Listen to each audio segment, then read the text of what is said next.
Mother सुहाग online classes में आप सभी का स्वागत है। जैसा कि आप लोगों को इतिहास में पाठ 6 मौर्य एवं शुंग काल के विषय में आप चर्चा कर रहे थे। इस पाठ के अंतर्गत आपको मौर्य शासन के बारे में, किस तरीके मौर्य वंश का उदय हुआ और नंद वंश का पतन हुआ, इसके बारे में चर्चा किया था। चंद्रगुप्त मौर्य कौन था, किस तरीके वो शासन किया, किसका सबसे बड़ा योगदान रहा, ये सारी विषय में चर्चा की गई। आज हम इसी वंश से अशोक महान के विषय में चर्चा करेंगे। अशोक बिंदुसार का पुत्र था। वह 272 ईस्वी में मगध के सिंहासन पर बैठा। तो आपको याद रखना है कि अशोक महान कब सिंहासन पर बैठा? 272 ईसा पूर्व, ये याद रखना है, पूर्व। अशोक महान की गणना भारत के महानतम शासकों में की जाती है। चंद्रगुप्त मौर्य द्वारा छोड़े गए साम्राज्य में वह केवल कलिंग साम्राज्य को ही जोड़ पाया। जो अशोक था, तो जो चंद्रगुप्त मौर्य इतना महान शासक था कि लगभग पूरे क्षेत्र को उसके अपने कब्जे में, यानी अपने शासन में, अपने राज्य में मिला लिया था। और उनमें से सिर्फ एक राज्य एकलौता था जिसे अशोक ने उस राज्य में और शामिल किया था। वो था कौन सा? कलिंग। उसने 255 ईसा पूर्व में कलिंग, वर्तमान कलिंग को उड़ीसा के नाम से जाना। उड़ीसा राज्य जो है, इसी का पुराना नाम क्या था? कलिंग। पर आक्रमण कर विजय प्राप्त की, परंतु युद्ध की क्रूरता और विवत्सा रूप ने उनको इतना शोकातुर बना दिया कि उसने भविष्य में कभी भी युद्ध न करने की प्रतिज्ञा कर ली।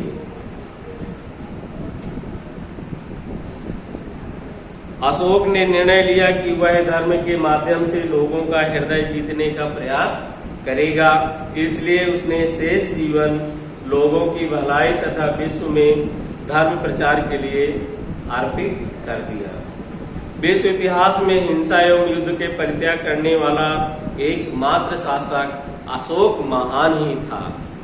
यानी कलिंग के युद्ध में इतना उनको प्रभावित किया कि वो युद्ध न करने की प्रतिज्ञा कर ली और अपना संपूर्ण शेष जीवन था वो लोगों की भलाई और अपने धर्म का प्रचार प्रसार करने में लगा दिया। अशोक का धर्म, इसके बारे में थोड़ा समझेंगे। कलिंग युद्ध के बाद अशोक ने बौद्ध धर्म को स्वीकार कर लिया।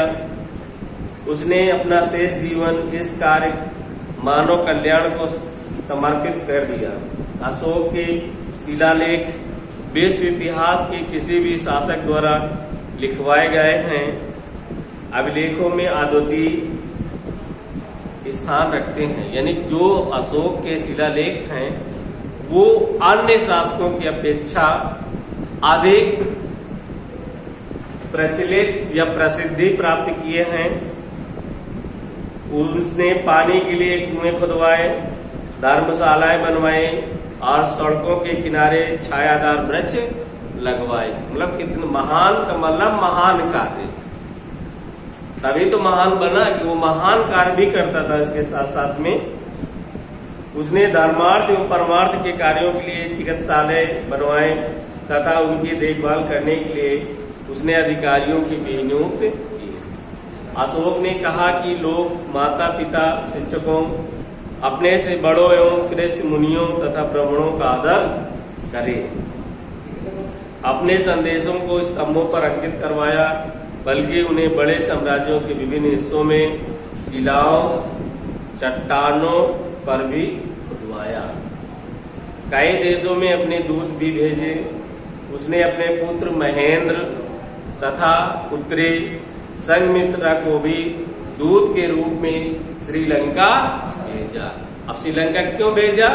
ये बौद्ध धर्म का प्रचार प्रसार करने के लिए अशोक ने अपने पुत्र महेंद्र और अपनी पुत्री संघमित्रा को श्रीलंका। अब मौर्य काल का शासन व्यवस्था के बारे में समझ लें थोड़ा सा।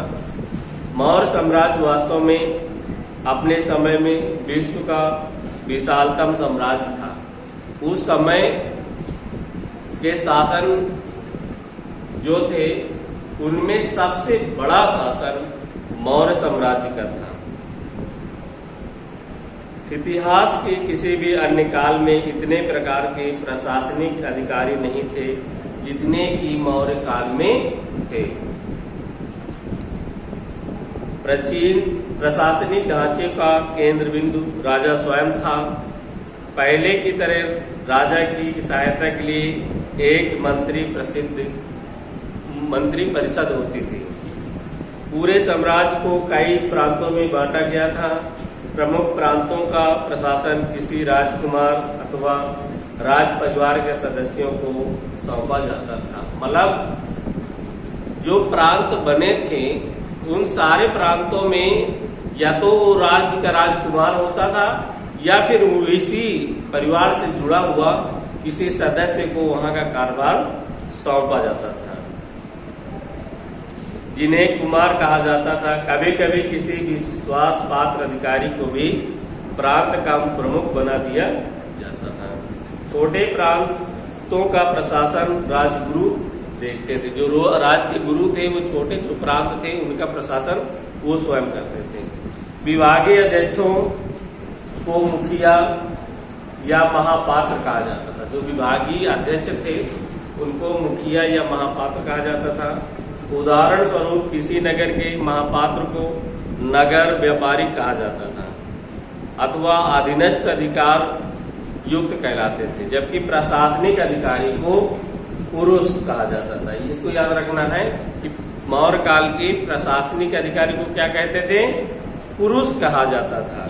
नगरों एवं ग्रामों की प्रशासनिक व्यवस्था अलग अलग होती थी।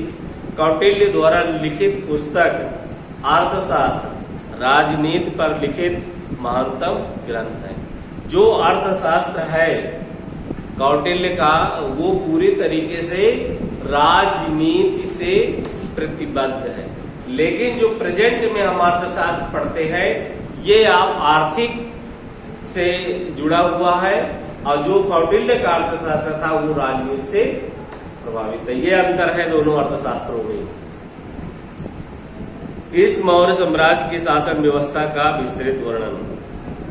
अब इसमें आप लोग जैसे नगर प्रशासन का मुखिया नागरिक कहलाता था। नगर प्रशासन के मुखिया क्या कहते थे? नागरिक कहलाता था। अब इसके बाद है गुप्तचर व्यवस्था। मौर्य शासकों के गुप्तचर बड़ी संख्या में देश भर में फैले थे, जो राजा को किसी भी विद्रोह या षड्यंत्र की सूचना देते थे। सैन्य प्रशासन। मौर्य साम्राज्य बहुत विशाल था। कुशल प्रशासक के लिए संगठित तथा अनुशासित सेना एवं गुप्तचरों की बहुत आवश्यकता थी। चंद्रगुप्त की सेना में 6 लाख पदाति।